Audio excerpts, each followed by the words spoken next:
Hello friends, welcome to my channel top personalities. अगर पूछा जाए कि दुनिया का सबसे अमीर बिजनेसमैन कौन है, तो अधिकतर लोगों के जवाब होंगे एलन मस्क या फिर मौजूदा समय में दुनिया के सबसे अमीरों की सूची में शामिल लोग। ये सही भी है। इन्हीं के पास तो है दुनिया में सबसे ज़्यादा दौलत। वहीं अगर भारत के सबसे बड़े अमीरों की बात हो तो अंबानी और अडानी जैसे नाम लिए जाएंगे। लेकिन अगर अब तक के दुनिया के सबसे बड़े बिजनेसमैन की बात करें तो ये नाम बहुत से लोगों की सोच से परे होगा। इतिहास का एक ऐसा सबसे अमीर भारतीय बिजनेसमैन भी हुआ है जिसने कर्ज के लिए अंग्रेज़ों और मुगलों को अपने सामने झुकाया है। कुछ तो वजह रही होगी जो पूरी दुनिया भारत की तरफ खींची चली आई। यूं ही नहीं, भारत को सोने की चिड़िया कहा जाता था। भारत को सोने की चिड़िया बनाने में कुछ लोगों की बहुत अहम भूमिका रही। इन्हीं में एक व्यापारी उस दौर के थे जब दुनिया के कुल जीडीपी में भारत की हिस्सेदारी 25% के करीब थी। तो चलिए जानते हैं भारत के उस बिजनेसमैन के बारे में जिसे British east India company records में दुनिया का अब तक का सबसे अमीर बिजनेसमैन बताया गया है। जिस समय भारत पर मुगलों का एकाधिकार था, उसी समय भारत के कुछ ऐसे अमीर भी हुए जिनके सामने मुगल बादशाहों के साथ अंग्रेज़ों को भी धन के लिए झुकना पड़ा। ऐसे ही भारतीय बिजनेसमैन अमीरों में वीरजी वोरा का नाम प्रमुखता से लिया जाता है। वीरजी को मुगल बादशाह और अंग्रेज़ों को ब्याज पर ऋण देने के लिए जाना गया। British east India factory records में उन्हें दुनिया का अब तक का सबसे अमीर व्यापारी बताया गया। रिकॉर्ड्स के मुताबिक 16वीं शताब्दी में उनकी संपत्ति लगभग 8 मिलियन यानी कि 80 लाख थी, जो आज के हिसाब से खरबों डॉलर के बराबर मानी जाएगी। यही कारण था कि वीरजी वोरा को उस दौर में मर्चेंट प्रिंस एंड प्लूटोक्रेट के नाम से जाना गया। सन 1590 में जन्मे वीरजी के वंश या परिवार के बारे में बहुत कम जानकारी उपलब्ध है। अलग अलग जगहों पर उन्हें अलग अलग धर्म के साथ जोड़ा गया। उन्हें एक मुस्लिम और एक हिंदू या जैन के रूप में संदर्भित किया गया। बॉम्बे आर्काइव्स और सूरत और बड़ौदा में जैन पत्रों की जानकारी के आधार पर प्रोफेसर के.एच. कामदार ने 1968 में उनके बारे में एक अध्ययन किया। इस अध्ययन से पता चलता है कि वीरजी लोकागच्छ समूह के स्थानक वासी जैन थे। वह श्रीमाली ओसवाल पोरवाल की जाति के हो सकते हैं। उनके पास संगपति की उपाधि थी, जो एक ऐसे नेता को दी जाती है जो धार्मिक मुद्दों में सक्रिय रूप से शामिल हो और इनमें महत्वपूर्ण योगदान दे, जैसे कि मंदिर का निर्माण कराना या बड़े पैमाने पर तीर्थ यात्रा की योजना बनाना। वह 1619 से लेकर 1670 तक ईस्ट इंडिया कंपनी के बड़े फाइनेंसर रहे।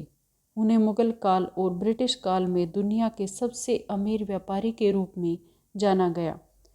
कहा जाता है कि वीरजी वोरा के व्यापारिक घराने की भारत में कई जगहों पर शाखाएं थीं।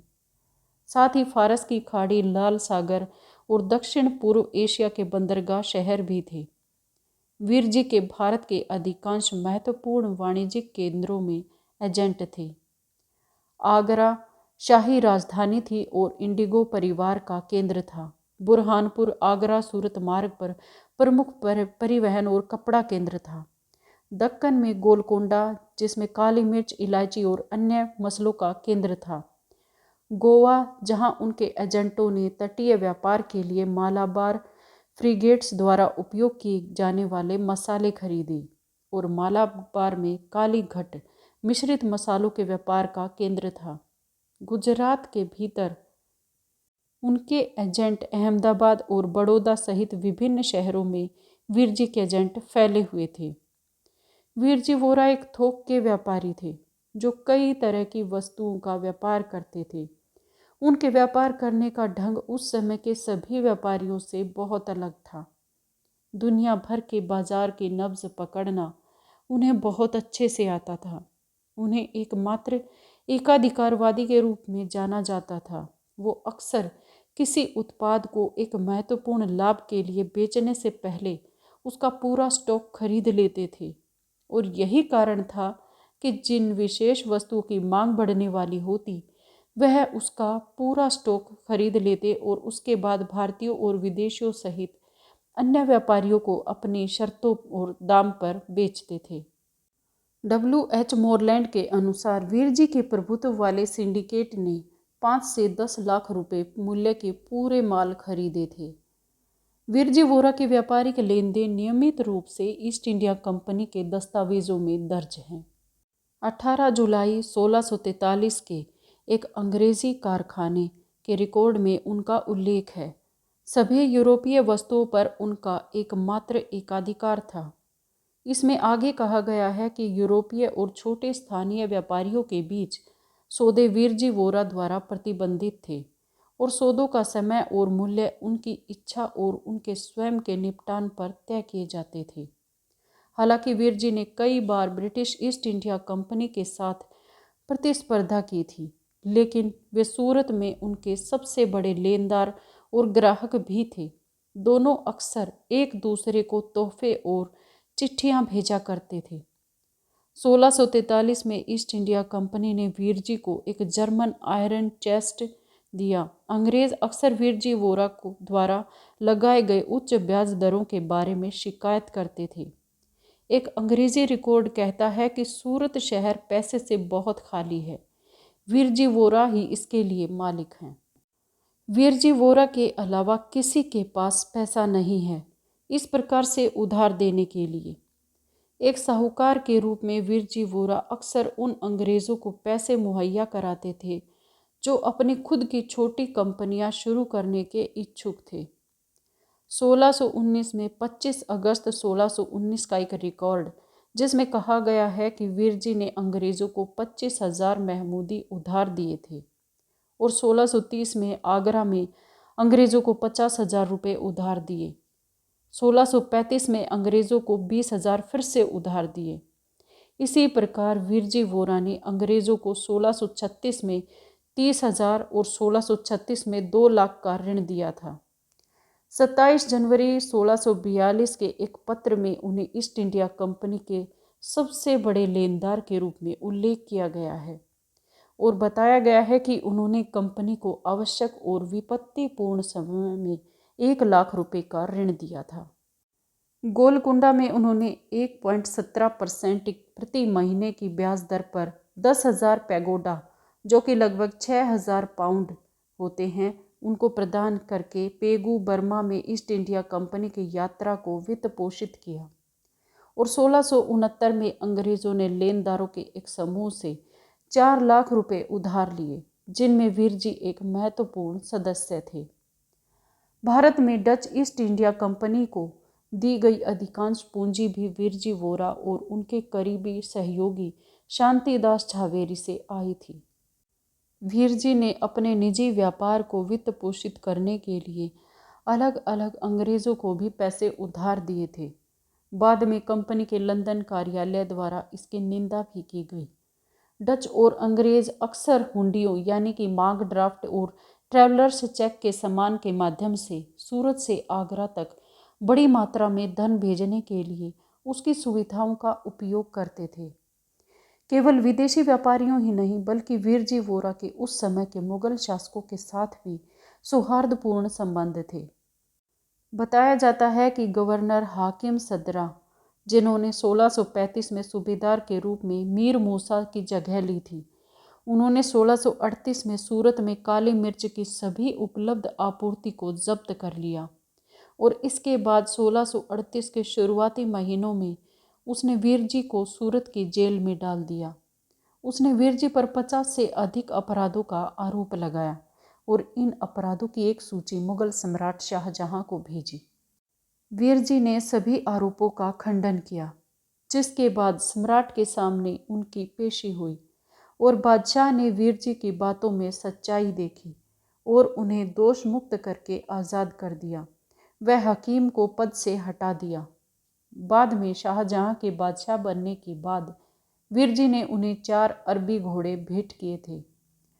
कहा जाता है कि जब मुगल सम्राट औरंगजेब भारत के दक्कन क्षेत्र को जीतने के अपने अभियान के दौरान वित्तीय कठिनाइयों का सामना कर रहा था, तब उसने धन की तलाश में वीरजी वोरा के पास एक दूत भेजा था। उस समय औरंगजेब ने सभी बड़े साहूकारों से मदद मांगी थी, लेकिन किसी ने उसकी मदद नहीं की। वहीं वोरा ने उसकी मदद की थी। मुगल बादशाहों के साथ वोरा के संबंधों को लेकर कोई ठोस सबूत मौजूद नहीं है, लेकिन ये सच है कि उन्हें कई इतिहासकारों ने उस समय का मर्चेंट प्रिंस बताया गया है। 1664 में जब मराठा प्रमुख शिवाजी महाराज की सेना ने सूरत पर छापा मारा तो वीरजी वोरा को एक बड़ा झटका लगा। 7 जनवरी 1664 को मराठा सैनिकों ने उनके आवास और गोदामों को ध्वस्त कर दिया और मोती, माणिक, पन्ना और हीरे के साथ बड़ी मात्रा में धन लूट लिया। एक डच चश्मदीद वाकफार्ड इवर्सन का ये कहना था कि शिवाजी महाराज को वीरजी से 6 बैरल सोना, पैसा, मोती, रत्न और अन्य कीमती सामान मिला।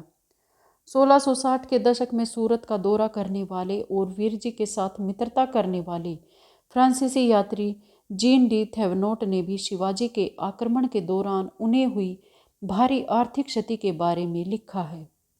विलियम फोस्टर का अनुमान था कि यह लूट 50,000 यूरो की रही होगी।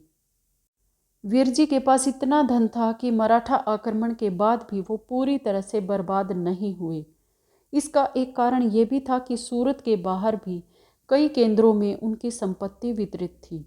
सूरत के सूबेदार ने वीरजी और हाजी जाहिद बेग को आगरा के मुगल दरबार में अधिकारियों को शहर को मजबूत करने के लिए और मनाने के लिए भेजा। 27 नवंबर 1664 के एक अंग्रेजी पत्र में कहा गया कि हाजी जाहिद बेग और वीरजी वोरा इस शहर के 2 सबसे बड़े व्यापारी अभी भी बड़ी सौदेबाजी कर रहे हैं। ऐसा लगता है कि शिवाजी ने उनका सब कुछ नहीं लूटा, बल्कि उन्हें उनके व्यापार को जारी रखने की योग्यता को देखते हुए उन्हें छोड़ दिया।